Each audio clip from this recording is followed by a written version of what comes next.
Welcome, brave soul, to a month of chills and ghostly thrills. You've tuned into the Medium Matters, where we're celebrating the haunting season with a spine-tingling series that will leave you breathless. As the leaves turn crimson and the nights grow longer, we invite you to join us for a haunting journey through the supernatural. Get ready to explore the dark corners of history, meet restless spirits, and discover the secrets that lurk within the walls of some of the most haunted places. So say your prayers, dim the lights, and settle in for our Halloween frights. Oh, and don't forget to check under your bed. You never know who or what is lurking.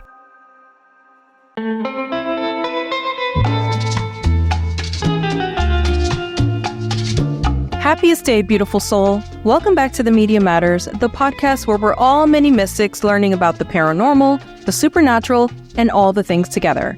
And everyone is living their very best legendary life. I'm your host, Chantel, and today we're diving into 5 of the most popular urban legends that have captured imaginations and sparked fear. Get ready for a thrilling journey through tales of mystery, horror, and the unexplained. So grab your blankie, turn out the lights, and let's gather around the fire for some frights, shall we?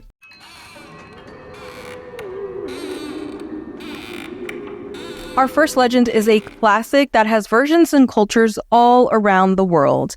It is the vanishing hitchhiker. So this eerie tale typically involves a driver picking up a mysterious passenger, usually a young woman, on a lonely road, but of course, the hitchhiker ends up disappearing from the moving car, and the driver later discovers that they had unwittingly given a ride to a ghost. One of the most famous variations is Resurrection of Mary from Chicago. So picture this. It's a dark night on Archer Avenue, a long stretch of road that runs past Resurrection Cemetery in Justice, Illinois. You're driving along, minding your own business, when suddenly you spot a young woman in a white dress on the side of the road. She's hitchhiking, and being the good Samaritan that you are, you decide to give her a lift. Now, here's where things get a little spooky. This woman, who people have come to call Resurrection Mary, is said to be the ghost of a young woman who died in the 1930s. The story goes that she was at a dance at the O. Henry Ballroom when she got into an argument with her boyfriend. She stormed out, started walking home along Archer Avenue, and was tragically struck and killed by a hit-and-run driver. Since then, there have been numerous reported sightings and encounters with Mary's ghost. One of the earliest and most famous encounters was reported by a guy named Jerry Palace back in 1939. Jerry said he met this beautiful young woman at a dance hall and spent the evening dancing with her. He even said they shared a kiss. But here's the creepy part. He said her hands were ice cold. When it was time to go home, she asked him to drive her down Archer Avenue. As they approached Resurrection Cemetery, she suddenly asked him to stop. Before Jerry could even process what was happening, she got out of the car and vanished into thin air right in front of the cemetery gates. But Jerry's story is just the tip of the iceberg. Over the years, there have been dozens of similar encounters. In the 1970s and 80s, the sightings really picked up. There was a cab driver in the 70s who claimed he saw a young woman standing in front of Resurrection Cemetery one night. He pulled over to offer her a ride, but as she approached his cab, she just disappeared. Another wild encounter happened in 1979. A different cab driver, named Ralph, said he picked up a young blonde woman near a shopping center on Archer Avenue. As they were driving, she suddenly yelled for him to stop near an abandoned shack. Ralph was confused, but before he could even ask her what was going on, she vanished from his cab without ever opening the door. Now, here's where it gets really freaky. In 1976, a couple claimed they saw a young woman locked inside the cemetery at night. When the police came to investigate, they didn't find anyone, but they did find something strange. The bars on the front gate of the cemetery were bent and twisted, with what looked like handprints burned into the metal. The cemetery tried to explain it away as damage from a truck backing into the gate, but many people weren't buying that explanation. Over the years, people have tried to figure out who Resurrection Mary might have been in real life. Some think she might have been a woman named Mary Bergovi who died in a car accident in 1934. Others believe she could be Anna Marija Norkus, who died in a car crash in 1927 on her way home from the O. Henry Ballroom. But the truth is, we may never know for sure. What we do know is that the legend of Resurrection Mary continues to fascinate people to this very day. Whether you believe in ghosts or not, there is something undeniably eerie about the idea of a spectral figure in a white dress appearing on a lonely stretch of road. So, the next time you find yourself driving down Archer Avenue late at night, keep your eyes peeled, because you never know, you just might have an encounter with Chicago's most famous ghost.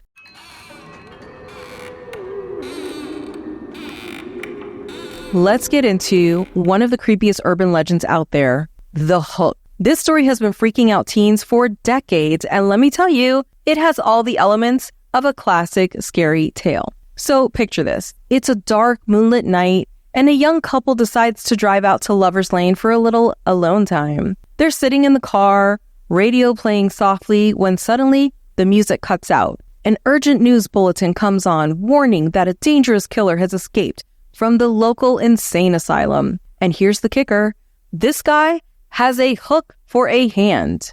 Creepy, right? Now, the girl starts to get really nervous and says, maybe we should head back. But the guy, he's not having it. He's trying to calm her down, telling her it's no big deal. But then they hear this weird scratching sound outside the car. The girl is freaking out at this point, begging to leave, and finally, the guy gives in. They speed off back to town, and when they get to the girl's house, the guy opens the door only to find, hanging from the handle, is a bloody hook. Turns out they narrowly escaped becoming the Hook Man's next victim. Now, this legend's been around since at least the 1950s, and it really took off in 1960 when it was featured in the Dear Abby advice column. Since then, it has become a staple of campfire stories and slumber parties. But here's where it gets really interesting. While there's no solid evidence of a real Hook Man, some think the legend might have roots in actual crimes. There's speculation that it could be linked to the Texarkana Moonlight Murders in 1946. These were a series of attacks on couples in parked cars that had the whole town of Texarkana terrified. The killer was never caught, which, of course you know, only added to the mystery. Dun dun dun. Creepy. Creepy.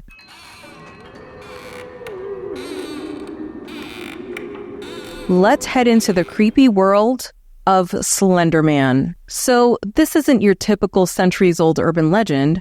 Slender Man is actually a pretty recent creation, but boy, has he made an impact. So picture this. It's 2009, and on an internet forum called Something Awful, there's a Photoshop contest going on. People are trying to create paranormal images, and this guy named Eric Knudsen submits 2 black and white photos of kids. But here's the kicker. In the background, there's this tall, unnaturally thin figure with no face and tentacle-like arms. Knudsen calls this creepy figure Slender Man, and boom, an internet legend is born. Now, Slender Man isn't your average boogeyman. He's described as this impossibly tall, thin figure in a black suit. No face, just pale white skin where his features should be.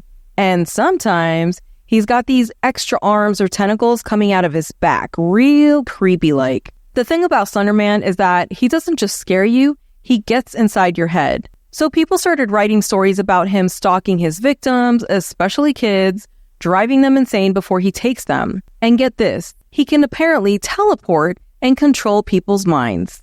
Talk about nightmare fuel. Now, here's where it gets really weird. Slender Man might have started as fiction, but he quickly took on a life of his own. People all over the internet started adding to his story, creating artwork, writing creepypastas, even making video games about Slender Man. It's like this collective storytelling experiment suddenly exploded. But here's the scary part. Some people started taking Slender Man a little too seriously. In 2014, 2 12-year-old girls in Wisconsin lured their friend into the woods and stabbed her 19 times. When they were caught, they claimed they did it to please Slender Man. They thought if they killed for him, he'd let them live in his mansion in the woods. Thankfully, the victim survived, but man, it really showed how powerful these internet legends can actually be. Now, you might be wondering, has anyone actually encountered Slender Man? Well, officially no, because he's fictitious after all, but that hasn't stopped people from claiming they've seen him. There are countless stories online of people swearing they've spotted a tall, faceless figure in the woods or lurking outside their windows at night. Of course, these are probably just the result of overactive imaginations or people playing into the myth. One of the most famous sightings was actually a hoax. So in 2011, a YouTube channel called Marble Hornets started posting these found footage style videos supposedly showing encounters with Slender Man. It was totally fiction, but it was so well done that it freaked a lot of people out and added to the Slender Man myth. Just remember, the next time you're walking alone in the woods and you feel like someone's watching you, you just might be right.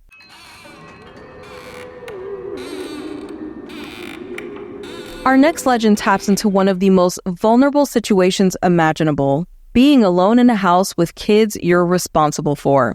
Buckle up, because I'm about to tell you one of the creepiest urban legends out there: the babysitter. So this story has been freaking out teens since the 60s, and let me tell you, it is a creeper. So picture this. It's a dark and stormy night, because why wouldn't it be? And a teenage girl is babysitting for a family in a 2-story house. She's put the kids to bed upstairs and is just hanging out downstairs watching TV. Everything's cool until the phone rings. So she picks it up, and this creepy voice on the other end says, "Have you checked the children?" The girl's freaked out, but she figures it's just some weirdo making a prank call. She hangs up and tries to forget about it. A little while later, the phone rings again. Same creepy voice, same question. "Have you checked the children?" Now the babysitter's really starting to get scared. She calls the police and they tell her they'll trace the call if it happens again. Sure enough, the phone rings a third time. The voice even creepier now, laughing and asking, "Why haven't you checked the children?" The babysitter is practically shaking at this point. A few minutes later, the police call back and they tell her, "Get out of the house right now. The calls are coming from inside the house." The babysitter runs out of the house in terror, and when the police arrive, they find that there was indeed a man upstairs. He had already killed the children and was calling the babysitter from the upstairs extension. What the actual heck? So you might be wondering, has this ever actually happened? Well, there is no concrete evidence of this exact scenario playing out, but there have been some real-life cases that are eerily similar. One that often gets linked to this legend is the unsolved murder of Janet Christman in Columbia, Missouri, back in 1950. Janet Christman was a 13-year-old girl babysitting on a stormy night. She was found brutally murdered in the house, and there was evidence she had tried to call for help. While the details don't match up exactly with our urban legend, it's easy to see how a tragedy like this could evolve into the story we know today. What makes this legend so enduring is how it plays on our deepest fears. It takes a familiar, safe situation like babysitting and turns it into a freaking nightmare. Plus, the idea that the danger is coming from inside what should be a safe place. Listen, this is some primal fear stuff, So next time you're babysitting, maybe think twice before answering that phone,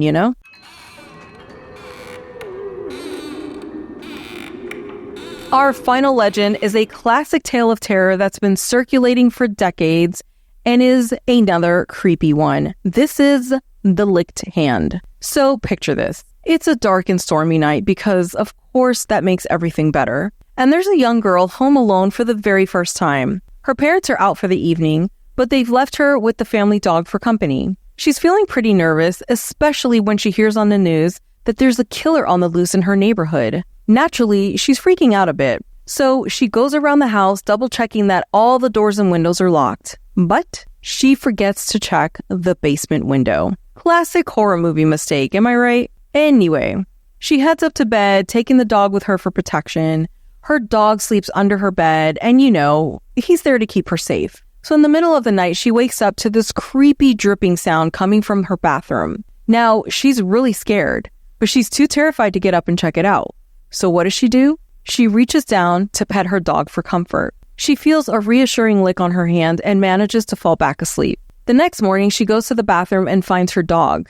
And I mean, she really finds her dog. He is hanging dead in the shower. The dripping sound? Well, I think you can figure that out. And written on the wall in blood are the words, "Humans can lick too." So this story's been around for a very long time, with different versions popping up over the years. Sometimes it's a young girl, sometimes it's an older lady, sometimes the message is written on the floor or the mirror or, wherever. But the core of the story, that creepy twist ending, that's always the same. So again, you might be wondering, has this ever actually happened?